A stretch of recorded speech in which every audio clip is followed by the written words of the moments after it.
రేవంత్ రెడ్డి గారు మాట్లాడుతున్నారు ఇక్కడనే పక్కన రేవంత్ రెడ్డి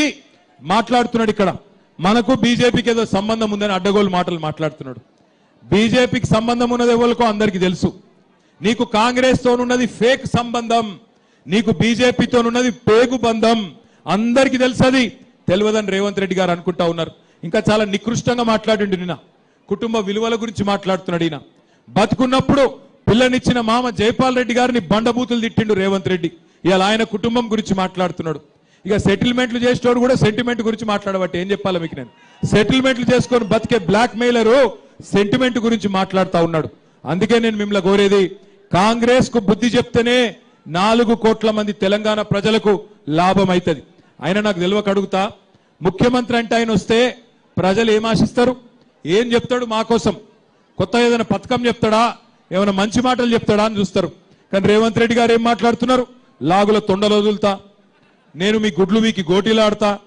పేగులు తీసుకొని మెడలేసుకుంటా బోటి కొట్టిటోను నువ్వేమన్నా పేగులు మెడలేసుకుంటా నాకు అర్థం కాదు పేగులు మెడలేసుకుంటా గివా ఒక ముఖ్యమంత్రి మాట్లాడే మాటలు ఇంకొక మాట మీరు ఆలోచించండి కేసీఆర్ గారు ఉన్నప్పుడు ఎట్లుండే తెలంగాణ ఇవాళ ఎట్లయింది ప్రతి రంగంలో తెలంగాణ నెంబర్ 1 ఉంటుండే భారతదేశంలో జీఎస్టీ పెరుగుదలలో